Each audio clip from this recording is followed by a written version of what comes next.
So dating has always been about options, and the truth is there are a lot of ways to meet women, but times have changed. What worked in college or in a communal environment doesn't always hold the same weight once you're in your late 20s, 30s, or 40s. Dating strategies evolve just like we do. And me, I personally have tried nearly every approach out there, and today I'm going to rate them all based on real world experience. Now, I am not here to start a debate because I know people will have different opinions depending on their age, background, or environment, but this breakdown is especially geared towards men 27 and up because once again, we are at the point where we no longer meet women through school or built-in social circles. You've got to be more strategic. So to make this ranking fair, I'll be judging each strategy based on 6 different criteria. Number 1, efficiency. 2, time spent. 3, leverage. Number 4, consistency, where the results are predictable or random. 5, barrier to entry. And number 6, risk or downsides. So rejection, reputation damage, or wasted time. Now, furthermore, here are our tiers. Up first, we got S tier. This is the most efficient and the highest ROI. Up next, we have A tier. This is going to be strong, but it requires some resources. Up next, we got B tier, and this means that it works, but it's inconsistent. Then we got C tier, and these are inefficient, high effort, and low leverage. And lastly, we have D tier, and these are risky and just overall low ROI. All right, so up first we have nightlife approaching. Now, I am not new to this. I've been to clubs, I've been to bars, I've been to lounges, I've had my college days, but once again, we're not talking about the college days going to the bar strip. We are in fact talking about our adult lives now. So at this stage in my life, I definitely feel like nightlife could work. However, it's high volume, it's a bit chaotic, it's definitely very inconsistent, and sometimes even requires money. For example, I live in Miami. Everything here is a status play. Back in the small towns, sure, going into the local dive bar, you know, you find some woman there, it could work, but it requires a lot of volume. It also requires a lot of leverage. And truth is, it's a lot more difficult now than what it was, I say, 5 or 10 years ago. However, if you are looking for a lucky one night stand, and if you talk to enough drunk girls, perhaps you will get lucky. It's just like the amount of effort alongside with the lifestyle that comes with that, alcohol, staying up late, just overall not in your best interest, especially if you're a busy adult male. So as of right now, I'm gonna say this is B tier. Up next, we have Instagram, otherwise known as the Instagram funnel. So think about DM game, lifestyle attraction through your photos, etc. Now, I'm not gonna be biased here. I'm gonna be completely truthful. And the thing about Instagram is that 1, it's very high leverage because all we have to do is go out there, capture moments of our life, and then those pictures work for us pretty much all the time. Not only that, but you can combine your lifestyle plus the digital funnel that I teach to my students in our Romeo Effect program. And so with that being said, I personally found that 1, every woman has an IG. 2, a lot of people are meeting through IG. And when I think about my dating life too, I've met some of the most attractive women through Instagram. And I kid you not, all off a cold DM. Off a cold DM, or even some like warm DMs, meaning they followed me, like some of my pictures and whatnot.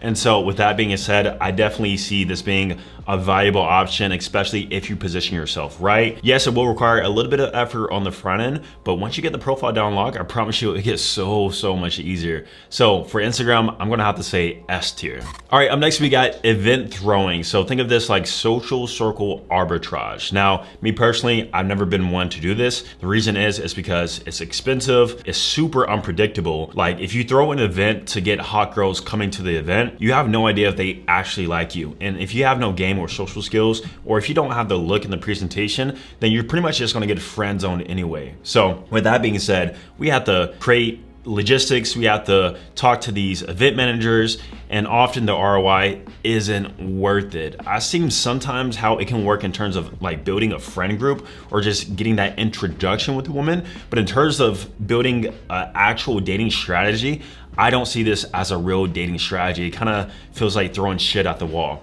So with that being said, I'm gonna have to put this one at C tier. So up next we got warm approach. So warm approach, unlike cold approach, is when you're approaching off of choosing signals, or even a friend comes up and introduces you to her friend. I've met plenty of women off warm approach. This can be during the day. This can also be at night. It usually happens at night. And much like a woman DMing you, warm approach is actually pretty good. And the reason is because simply the woman is choosing you first. And all you have to do is lead, make that initial intro, and then from there get her number and whatnot. And usually things flow well. So with that being said, warm approach tends to have a decent conversion since there is some sort of pre-qualification. So I'm definitely gonna have to put this one at A tier. So the next method is one that's actually not popular at all unless you're in a very small subsection of men, and that is matchmaking services.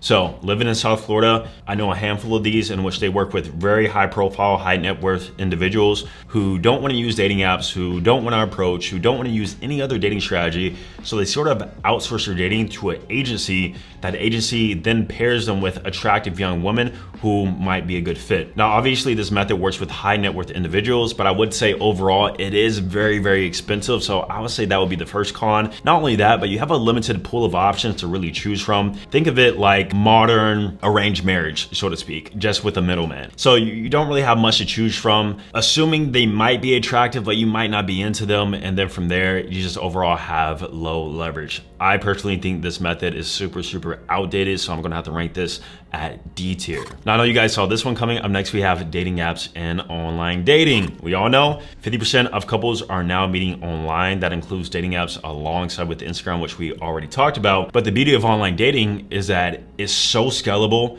it's so high volume, and it's super efficient, especially if you live in an amazing city and especially if you have the right positioning, because most men have no idea what they're doing on online dating. Like, I kid you not. If you have some degree of effort behind your pictures, photos, and especially if you implement the Romeo effect, I promise you the ROI will be absolutely insane. Now, the only contingency here is that it does sometimes takes time in terms of swiping, might be a little bit of a cost involved. However, after trying all the dating strategies out there, I've met most of the women I've met in my life, including the woman I've been seeing for the past 4 years through online dating. And there's a way to position yourself in which you get, you know, the most high quality women and the most attractive women.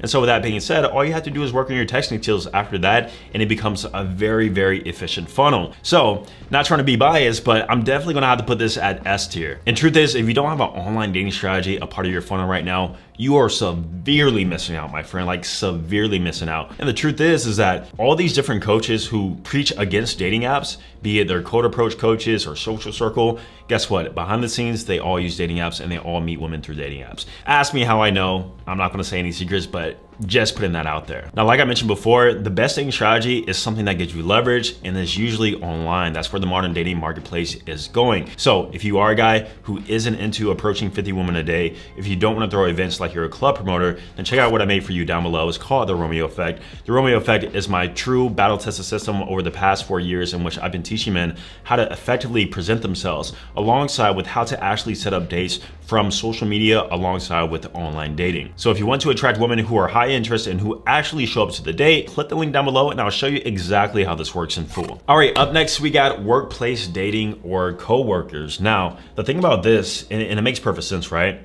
Is that there's something called familiarity attraction, meaning that when you're around a person for a long enough time, you start to grow an interest in them. So the issue with workplace dating is that one, you were never really her first choice. She kind of grew to like you over time, likely. And number two, if something does go bad, which likely it will, you have to then see them every day, and that can affect your career, that can affect your job, and just overall the workplace environment. Obviously, this depends on where you're working at, be it a restaurant, be it a corporate office of some sort. Doesn't matter. I would personally avoid this at all costs. Yes, it could be easy, but you face a professional risk. So I'm gonna have to put this one at D tier. Now, moving on to one of the oldest ways people have been meeting each other, and this is social circles. So think of friends, existing networks, maybe places of interest, so your church or wherever you go to on a frequent basis that isn't work, and you just meet women through those groups. Like I said, this by far is one of the oldest ways people have been meeting each other. And with that being said, it could actually lead into good relationships and meeting women. The only issue here is that if you are a player, a playboy, you can't really just run through a friend group, right? That eventually is gonna ruin your reputation. But if you are seeking perhaps something more serious, then I do believe social circle could be a definitely great way of meeting people. Another con though is that obviously it is a limited pool based upon your own social group. So as of right now, I am gonna put this one at A tier. Up next, we have speed dating, another very, very outdated sort of strategy. And this is where it's some sort of organized in-person event where singles go, they speed date, you talk to 10 different women over the course of like 10 minutes, and then from there you choose who you like. Now, once again, I do believe this method is severely outdated. You're gonna have a very small sample size in terms of the women you meet, and they all could be low quality too. And just overall, the guys who I've seen actually try this, it usually never leads anywhere. I think a modernized version of speed dating that we've seen so far is that pop the balloon sort of series. I mean, how many relationships have actually formed through that? I'm willing to bet it is less than 10%.